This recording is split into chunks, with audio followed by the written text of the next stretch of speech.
Nagaan nagaa caaluu nagaan waaqayyoo kan abbaa kan ilmaa kan afura qulqulluu sadan waaqayyoo tokko biyya alaatiif biyya keessa kan jirtan hunduma keessaniif isiniif baay'atu akkam jirtu obboloota ko karaa social media iddoo garaa teessanii biyya keessaa biyya alaa magaalaaf baadiyyaa teessanii kan hordoftan hunduma keessaniif akkasumas karaa YouTube keenya karaa media TV tiin kan hordofaa jirtan hunduma keessaniif nagaan waaqayyoo isiniif baay'atu eebbifamaa isiniin jecha an obboleessa keessan ergamaa Dr. Waaqtolaa Caalaati.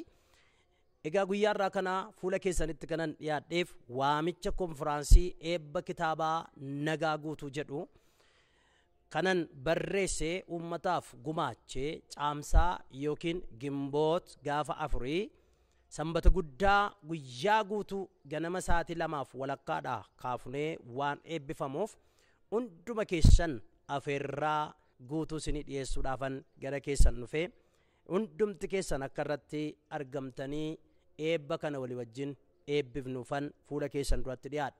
Egaan guyyaa kana namoonni argamanii nu tajaajilan ana obboleessa keessan ergamaa Dr. Waaqtolaa akkasumas Paaster Eebbisaa, Dr. Mo'eeraa, Dr. Zariyuun faarfataa wandee fi tajaajiltoonni biroon illee nu gidduutti argamanii kan nu tajaajilan ta'u. Guyyaa eebba kitaabaa seena qabeessaa kana keessatti gaa biyya fagoof dhiyoo kan jirtan yeroo itti dhaloonni addunyaa kun nagaa dhaban keessatti addunyaadhaaf furtuu kan ta'e addunyaan kun akkamitti akka isheen nagaa argattuuf waaqayyo ergaa keessa koo kaa'ee ergaa keessa koo dhufe kanaan immoo macaafa nagaa guutuu jedhu kana qabadhee dura keessanitti dhiyaadheen jira.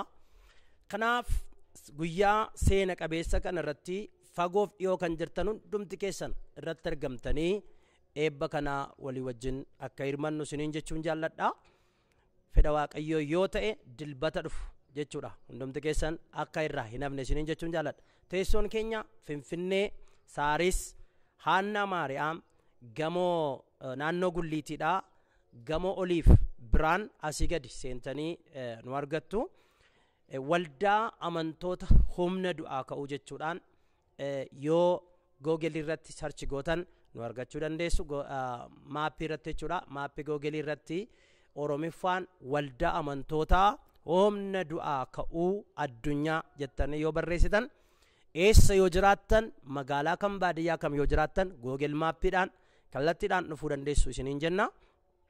Egaa nagaan dhala namaatiif otoo hin taane nagaan bineensa daggalaafuu baay'ee barbaachisa.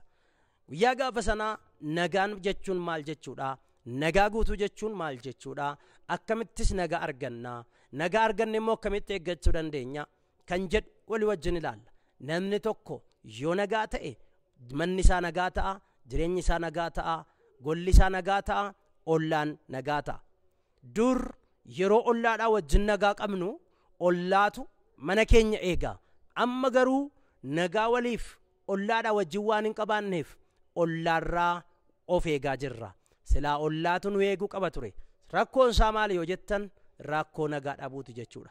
Kanaaf hamma waaqayyo nu gargaare akka dhuunfaatti, akka maatiitti, akka waldaatti, akka biyyaatti rakkoo addunyaa kan ta'e nagaa kana walii wajjin akkamittiin akka argannuuf akkamittiin immoo eeggachuu akka qabnu macaafa kitaaba keenya kana keessaa waan barannuuf hundumti keessan akka irratti argamtan guyyaa seena qabeessa kana namni tokko akka irraa hin hafne jechuun jaalladha. Keessumaa namoonni naannoo Finfinnee jirtan, namoonni naannoo Jamoo jirtan, namoonni naannoo Shaggar jirtan, naannoo Hayilee Garmentii, Haannaa Maaramii yookiin immoo naannoo Saaris Nifaas Silkii jechuudha. Naannoo Saarisitti Haannaa Maariyaam Gulliitii biratti waan argamnuuf hundumti keessan waldaa amantoota humna du'aa ka'uu addunyaa kan jedhutti dilbata ganama sa'aatii 2 walakkaadhaa kaafnee walagarraa nagaan siif mana keef haa ta'u.